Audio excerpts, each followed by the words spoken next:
I'm Berry Billingsley, and I am fascinated by the big questions. These are questions like, is the universe intended to be here? Is a person a material thing? A spiritual and material thing? Is the question a silly question, or is it just not worth asking because we'll never know the answer?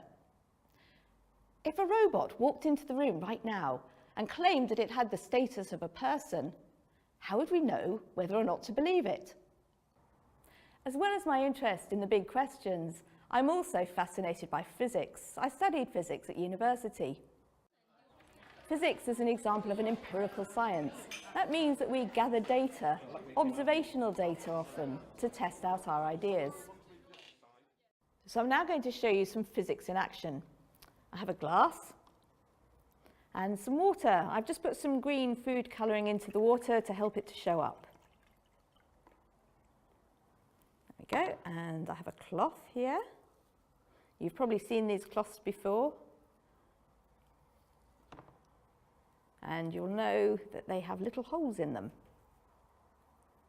And then I've got an elastic band. Now we don't really need the elastic band for this. We could just hold it, but it will make it all easier for me to hold.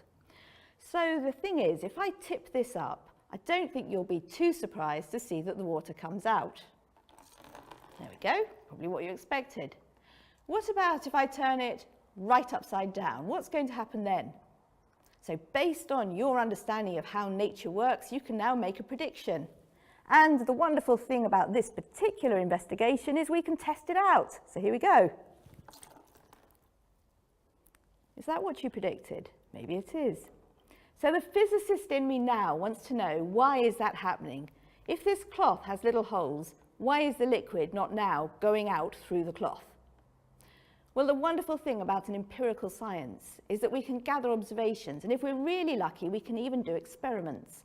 We can test out ideas and see what we can see. So I could try tipping again, because when I tipped before, I got liquid out. So let's see if that still happens. Yep.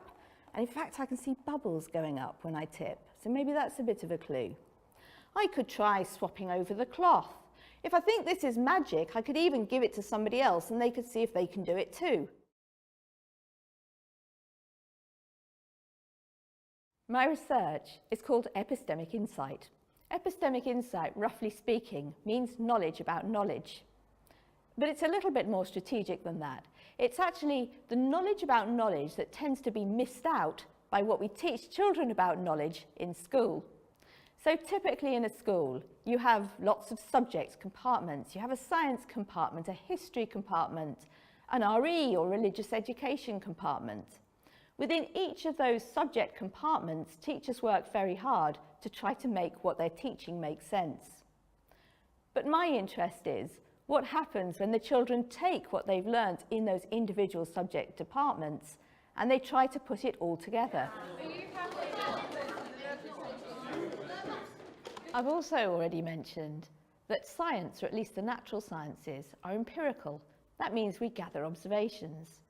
When we're really lucky, we can even do an experiment, but we can't always do an experiment to test out an idea. If you ask your typical student, can science investigate any kind of question? Well, many of them think that it can. How would science do it? Well, with an experiment. What would science say? Well, something very definite, of course, because that's their experience in school. If we never offer children the sorts of questions that science finds it more difficult to answer, then why would they think there are those kinds of questions? So it's important for children to see what happens when science approaches a big question, so that they can appreciate that some questions are more amenable to science than others. Eventually, with a bit of luck, there will be a curriculum of epistemic insight, and young people will advance up through the stages as they progress through school. Regularly at different points, they'll come back to those big questions, but they'll ask them in different ways and find out more each time they ask them.